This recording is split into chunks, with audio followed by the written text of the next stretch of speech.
قرآن پاک میں بہت بار اللہ تعالیٰ نے کہا کہ جو عہد تم نے ہم سے کیا اسے یاد رکھنا. اسے یاد رکھنا. کئی بار کہا کہ وہ عہد توڑ دیا. ہمیں کہا ہے، آپ کو اور مجھے کہا ہے.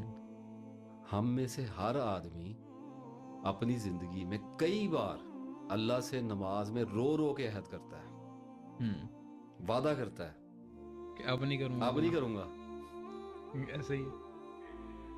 اور ٹوٹ جاتا ہے. توبہ اس عہد کے ٹوٹنے کی ہوتی ہے. انسان سب کانشیسلی لاشعوری طور پہ جانتا نہیں ہے. وہ یہ کہتا ہے یا اللہ گناہ ہو گیا، ٹھیک ہے، آئی انڈرسٹینڈ، لیکن کس چیز کی توبہ کر رہا ہے؟ عہد کے اللہ کو گناہ سے کیا مسئلہ ہے؟ وہ تو اپنی جان پہ کیا ہے بھائی. ایسے ہی مانگ لی، توبہ ہو گئی، معافی، یا اللہ اب نہیں کروں گا، بات ختم ہو گئی نا. روتا کس چیز پہ ہے؟ پرومس کیا تھا کہ اب نہیں کروں گا. ایسے خدا کی وہ عبادت کرتے ہیں، قرآن پاک میں ہے، جو ان کو دکھائی نہیں دیتا. اتنی بڑی لو سٹوری چلا کے بندہ پھر عہد کرتا ہے ایک اندیکھے خدا سے اور اس کو توڑ دیتا ہے. آپ کو اندازہ ہے کہ انسان کی نفسیات پہ اس کا کتنا دباؤ پڑتا ہے؟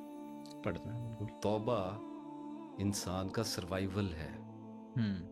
یہ معافیاں تلافیوں والی بات تو نارمل ہے، ہم تو ذرا تھوڑا سا اوپر جا کے بات کر رہے ہیں.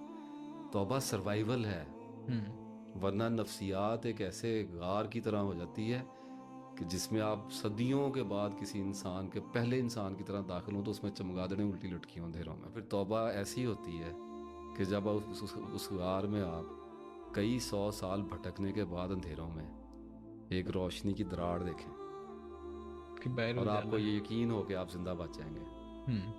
صوفی عائش محمد میرے استاد تھے ایک. یہ میرے ایک ایسے استاد ہیں جن سے میں زندگی میں صرف ایک بار ملا. سمندری میں ہوتے تھے، سال ہو گیا ان کا، اللہ ان کو جنت میں اعلیٰ مقام عطا فرمائے. بہت بڑے استاد تھے، مٹے ہوئے آدمی تھے، مٹی کی طرح ہی تھے. ایک ہی ملاقات ان سے ہوئی بڑے تردد کے بعد، اور وہ ملاقات بھی اللہ نے ایسی کروائی کہ 1 گھنٹہ ایک کمرے میں مجھے ان کے ساتھ بٹھا دیا کہ میں نے کہا جی میرے لیے دعا کر دیں. آدھا گھنٹہ انہوں نے میرے لیے دعا کی. اس دعا میں وہ 2 بار سو بھی گئے. وہ اتنے معصوم تھے، اتنی تفصیلی دعا کی انہوں نے. ضعیف تھے، میرا خیال جب میں ان سے ملا ہوں شاید ان کی ایج 75 سال سے بھی اوپر ہی تھی شاید، لیکن ہوش ان کے پورے اور عقل ان کی بلند تھی ماشاءاللہ، سبحان اللہ. تو وہ 1-2 بار ان کو غنودگی بھی آ گئی، شاید 1-8 منٹ سوئے بھی رہے، پھر اٹھے، پھر وہیں سے دعا شروع کر دی. اس کے بعد نماز کا وقت ہوا اور نماز پڑھائی. 2 آدمی تھے ساتھ، وہ آگے اندر، انہوں نے چھوٹی سی ایک جماعت انہوں نے کرائی. اس کے بعد پھر بیٹھ گئے. اب میری تسلی نہ ہو، ہم کون سا آسانی سے ماننے والے ہیں. ایسے ہی میں نے انہیں کہا جی کہ تسلی نہیں ہوتی میرے دل کی. تو وہ تھوڑے پنجابی بولتے ہیں کی ہویا کاکا. تو میں نے انہیں کہا صوفی صاحب گناہ بہت کیتے ہیں، بڑا گناہ گار ہوں میں، تو مینوں دکھ بہت ہے، اللہ مینوں معاف کر دے. اب میں آپ کو بتانے لگا کہ جب استاد کو سمجھ آ جاتی ہے نا کہ اس کی نفسیات اٹک گئی ہے، پھنس گیا ہے نا کسی جگہ پہ، اللہ پہ یقین کم ہو گیا. ایسے ہی ہے، اس کی رحمت تو بے کنار ہے.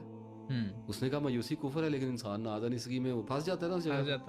تو پھر استاد اپنا جادو والا ہتھوڑا نکالتا ہے اور آپ کی روح کے ارد گرد جو آپ کے نفس نے شیل بنا دیا ہوتا ہے کرسٹل، اسے توڑتا ہے، اس کو وہ توڑتا ہے. اس میں دھماکے کی آواز آتی ہے. انہوں نے حیرانی سے میری طرف دیکھا اینڈ ہی سیڈ، اللہ ان کو جنت میں اعلیٰ مقام عطا فرمائے. ان کو میں یاد کرتا ہوں اس وقت. انہوں نے مجھے کہا کنے کو گناہ نے تیرے.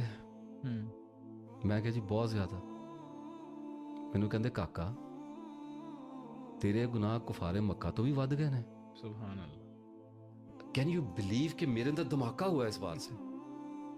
میری نفسیات جو سیلف نے جو میرے اندر گند ملا ہوا تھا نا بے یقینی کا، وہ ایک دم ٹوٹا اور میں حیران کھڑا رہ گیا کہ یہ کیا ہوا. سر روشنی ہو گئی نا، ایک دم روشنی ہو گئی، وہاں کچھ بھی نہیں رہا.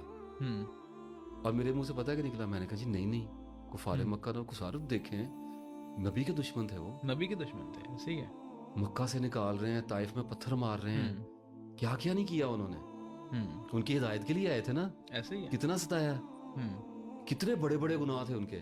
آپ کے میرے گناہ کیا ہے ان کے آگے؟ وہ نبی کے خلاف کر رہے تھے، براہ راست کر رہے تھے، فیس ٹو فیس کر رہے تھے، اجڑی پھینک رہے ہیں منہ پہ. کیسی دلیری تھی. ایسے ہی ہے. مجھے کہتے تیرے گناہ کفارے مکہ نالوں بھی ود گئے نے.